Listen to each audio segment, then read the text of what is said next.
سلطان نور الدین زنگی عادل متگی اور ایک پرہیزگار بادشاہ تھے۔ رات کا بہت سارا وقت تہجد اور وظائف میں گزارتے تھے۔ 557 ہجری میں ایک شب تہجد کے بعد سوئے تو حضور پاک صلی اللہ علیہ وآلہ وسلم کی خواب میں زیارت ہوئی کہ حضور پاک صلی اللہ علیہ وآلہ وسلم نے دکیری آنکھوں والے آدمیوں کی طرف اشارہ فرما کر سلطان نور الدین زنگی سے ارشاد فرمایا کہ ان دونوں سے میری حفاظت کرو۔ سلطان کو بہت گھبراہٹ ہوئی۔ گھبراہٹ کی وجہ سے آنکھیں کھلی، فوراً اٹھ کر وضو کیا اور نوافل پڑھے اور پھر بیٹھے رہے۔ اس کے بعد لیٹے تو پھر آنکھ لگ گئی اور دوبارہ پھر یہی خواب دیکھا۔ اس کے بعد جلدی سے جاگے، وضو کیا اور پھر نوافل پڑھے۔ تیسری مرتبہ پھر جب آنکھ لگی تو یہی خواب دوبارہ دیکھا۔ اس کے بعد اٹھ کر کھڑے ہو گئے۔ اب نیند کی کوئی گنجائش نہیں۔ فوری رات کو اپنے وزیر کو بلایا جس کا نام جمال الدین تھا اور ایک نیک صالح شخص تھا، اور اسے سارا قصہ سنایا۔ وزیر نے کہا کہ اب دیری کی کوئی گنجائش نہیں ہے، فوراً مدینہ چلتے ہیں، یہی حل ہے، اور اس خواب کا تذکرہ کسی سے نہ کیجیے گا۔ بادشاہ نے فوراً رات ہی کو تیاری شروع کر دی اور 20 لوگوں کے ساتھ اور اپنے ساتھ اونٹوں پر بہت سارا سامان اور بہت سارے کھانے پینے کی اشیاء لے کر مدینہ منورہ کو روانہ ہو گئے۔ دن رات چلتے رہے، آخرکار 16 دن بعد مصر سے مدینہ پہنچ گئے۔ مدینہ سے باہر غسل کیا اور نہایت ادب و احترام کے ساتھ مسجد شریف میں داخل ہوئے اور روضہ جنت میں 2 رکعت نفل پڑھے اور نہایت متفکر ہو کر سوچتے رہے کہ اب کیا کریں گے۔ جب اہل مدینہ جمع ہوئے تو وزیروں نے اعلان کیا کہ سلطان زیارت کے لیے تشریف لائے ہیں اور اہل مدینہ پر بخشش و اموال بھی تقسیم ہوں گے اور بہت بڑی دعوت کا انعقاد ہوگا جس میں سارے اہل مدینہ کو مدعو کیا گیا ہے۔ بادشاہ کے حکم سے سارے لوگ شریک ہوئے، خیرات شروع ہو گئی، بادشاہ عطا کرتے رہے، ہر ایک شخص کو بادشاہ گہری نظر کے ساتھ دیکھتے رہے۔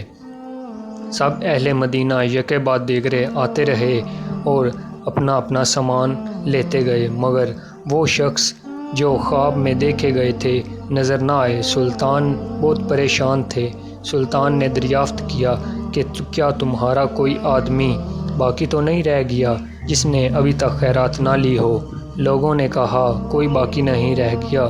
سلطان نے کہا اچھی طرح سوچ لو، غور و فکر کر لو، پھر بتاؤ کہ کوئی محروم نہ رہ جائے۔ بہت غور و خوض کے بعد آدمیوں نے کہا کہ 2 نیک مرد متقی پرہیزگار مغربی رنگ ہیں، وہ کسی کی چیز نہیں لیتے، خیرات نہیں لیتے بلکہ خود خیرات کرتے ہیں۔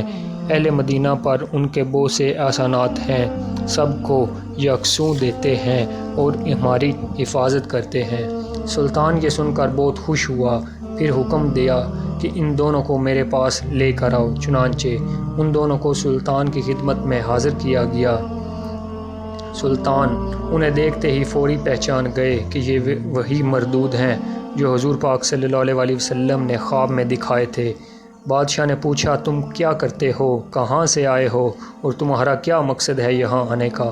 تو انہوں نے جواب دیا ہم مغرب سے حج کے لیے آئے ہیں، حج سے فراغت پر زیارت نبوی صلی اللہ علیہ وآلہ وسلم کے لیے حاضر ہوئے ہیں اور حضور اکرم صلی اللہ علیہ وآلہ وسلم کے پڑوس میں رہنے کی تمنا ہوئی تو یہاں قیام کر لیا۔ سلطان نے کہا سچ سچ بتاؤ کہ تم کون ہو اور کس مقصد کے ساتھ یہاں آئے ہو؟ وہ اپنی اپنی بات کہتے رہے۔ پھر بادشاہ نے لوگوں سے دریافت کیا یہ کیا کہہ رہے ہیں، کیا یہ ٹھیک کہہ رہے ہیں، یہ کہاں ٹھہرے ہوئے ہیں؟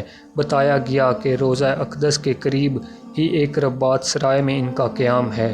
بادشاہ نے ان کو تو وہی رکنے کا حکم دیا اور خود ان کی قیام گاہ پر گیا۔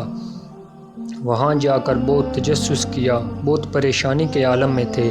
وہاں بہت سا مال اور 2 قرآن کریم اور واعظ کی کتابیں پائیں، لیکن کوئی قابل اعتراض چیز نہ ملی جس سے مضمون کی تائید ہوتی، اور بادشاہ بہت پریشان اور فکر مند تھا۔ اہل مدینہ کثرت سے سفارشات کے لیے حاضر ہو رہے تھے کہ یہ نیک بزرگ ہیں، دن بھر روزہ رکھتے ہیں بہت ہی نیک اور صالح ہیں۔ نبی کریم صلی اللہ علیہ وسلم پر ہمیشہ درود ابراہیمی اور دوسرے درود پڑھتے رہتے ہیں۔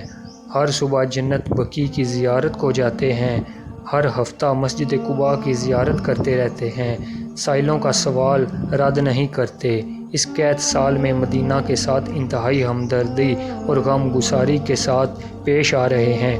بادشاہ بہت پریشان تھے اور ادھر ادھر پھر رہے تھے۔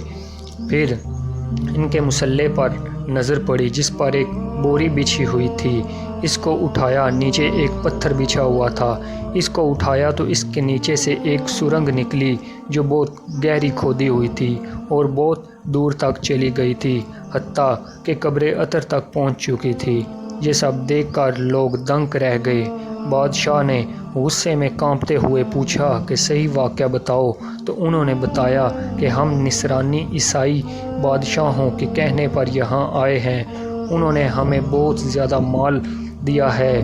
ہم ان کے کہنے پر یہاں آئے تھے تاکہ حضور پاک صلی اللہ علیہ وآلہ وسلم کا جسد مبارک نکال کر لے جائیں۔ وہ دونوں رات کو جو مٹی نکالتے تھے اس کو چمڑوں کی مشکوں میں بھر کر صبح سویرے جنت بقیع میں ڈال دیتے۔ لوگ یہ سمجھتے کہ یہاں ہم زیارت کے لیے آئے ہیں۔ جب یہ آدمی نبی کریم صلی اللہ علیہ وآلہ وسلم کے قریب پہنچ چکے تھے، آسمان سے ایک گرج پیدا ہوئی، بجلی چمکی اور زلزلہ آیا۔ یہاں تک کہ اتنا شدید زلزلہ تھا کہ پہاڑ جڑ سے اکھڑنے لگے۔ اسی رات سلطان نور الدین زنگی بھی پہنچ آئے تھے۔ جب ان مردودوں نے اعتراف کیا کہ ان کے حالات تمام لوگوں پر ظاہر ہو گئے ہیں تو اللہ تعالیٰ کی عنایت دیکھی اور بادشاہ کو اللہ اور اس کے رسول پاک صلی اللہ علیہ وسلم نے اس خدمت کے لیے منتخب کیا ہے۔ بہت رویا، ان کی گردن زدنی شروع کر دی۔ وہاں پر ہی ان کو قتل کر دیا گیا اور حجرہ شریف کے گرد اتنی گہری خندق کھدوائی گئی یہاں تک کہ پانی تک پہنچ گئی اور اس میں سیسا پگھلا کر اسے بھر دیا گیا تاکہ آئندہ کوئی مردود ایسا کام نہ کر سکے۔ ایک روایت میں ہے کہ ان مردودوں کو قتل کر کے شام کے وقت آگ میں جلا دیا گیا۔